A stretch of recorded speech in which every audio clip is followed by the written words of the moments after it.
This is for educational use only. Our group grants permission for our instructor, Mr. Roldan Ardines, to use this as educational material.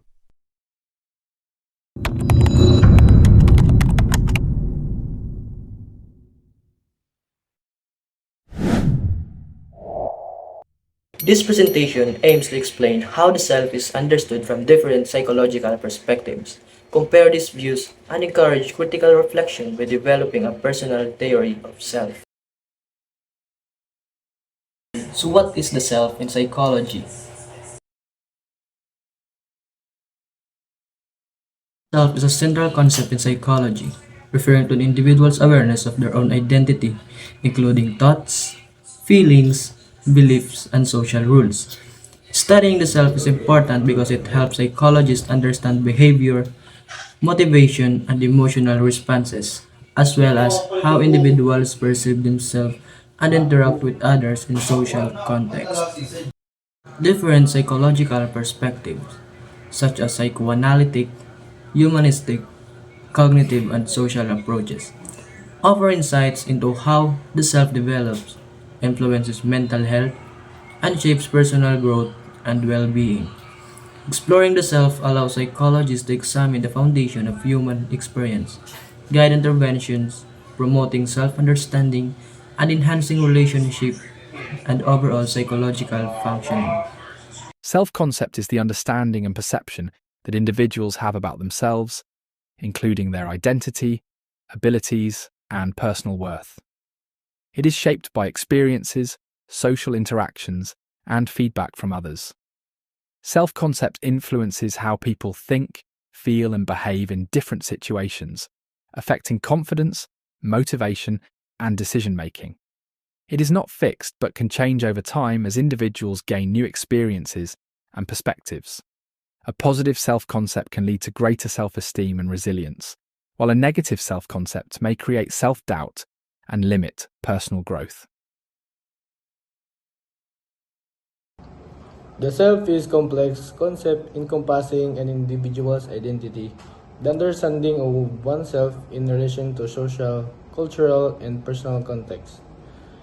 Thought, the mental processes used to reflect, reason, and make sense of experiences. Feelings, the emotional experiences that influence perception, behavior, and self-perception. And experience, the events and interaction that shape one's knowledge and understanding of the self. The self also involves self-awareness, the ability to recognize oneself as a separate and unique individual. The recognition of oneself as distinct, self-esteem, the sense of personal worth. From a cognitive perspective, the self is mental model, not a fixed identity. It is shaped by perception and attention, focusing on experiences that shape self-understanding, memory, organizing past experiences into a current self-image, and reflection in inference, interpreting thoughts and behaviors from beliefs about oneself, which help us interpret experience, organize past events, and from beliefs about who we are. The self is flexible, able to change across situations, context-sensitive mental operation that build and maintain the self.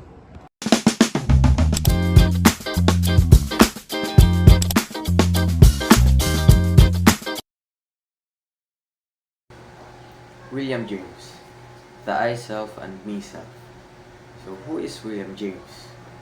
William James was an American philosopher and psychologist, often called the father of American psychology. He was a key figure in functionalism, which focuses on how mental processes help individuals adapt to their environment. James was deeply interested in human consciousness, personal experience, and especially the concept of the self, making his work important in both philosophy and psychology. Next is the distinction between the I self and the me self. William James proposed that the self has two aspects, the I self and the me self. The I self is the thinking, active and observing self, or the self as knower. It is responsible for awareness, reflection, and decision making, while the me self is the observable and describable self, or the self as known. It includes the physical body, personality traits, social roles, and possessions. Or, in simple terms, the I self thinks, while the me self is what is being thought about. Lastly, is the importance of self reflection. Self reflection allows the I self to examine the me self. It helps individuals gain self awareness, recognize strengths and weaknesses, and understand their values and behaviors. Material self. Definition. This is the part of you that relates to your physical body, position, and tangible things you own. It's about what you have and how you connect to your identity. Examples: your body, clothes, house, car, gadget, and personal belongings. Real life example: feeling proud of your new phone or feeling upset if someone damaged your favorite jacket. Social self. Definition. This is the part of you that interacts with other people. It's how you behave in social status. And it's a role play in a relationship, family, work, and society. Example: your role as a friend, sibling, student, employee, or community member. Real life example: acting differently with your parents compared to your friends, or feeling happy when people compliment your teamwork, skill at work. Spiritual self. Definition. This is the part of you that relates to your inner values, belief, and sense of purpose. It's not necessarily about religion. It's about what you make feel connected, meaningful, and at peace.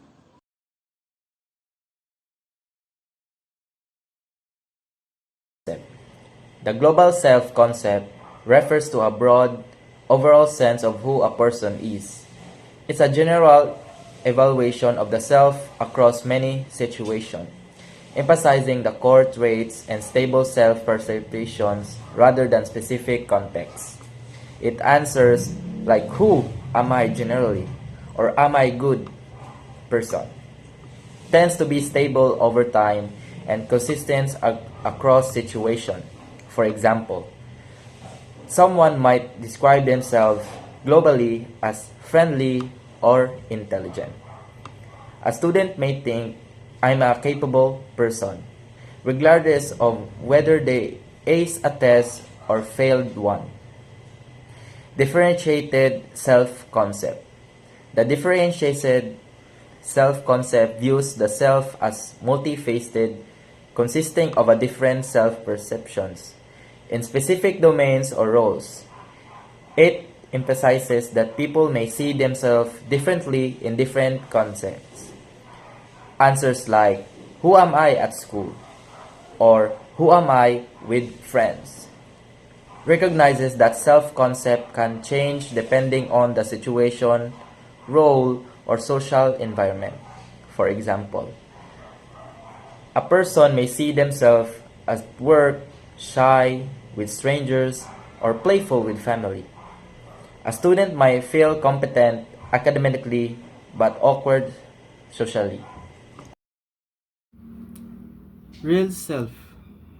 This refers to how a person actually perceives themselves in the present, include current traits, abilities, behaviors, and feelings. Example: I'm s- I am somewhat shy, an introvert. Ideal self. This is a person wishes or aspires to be.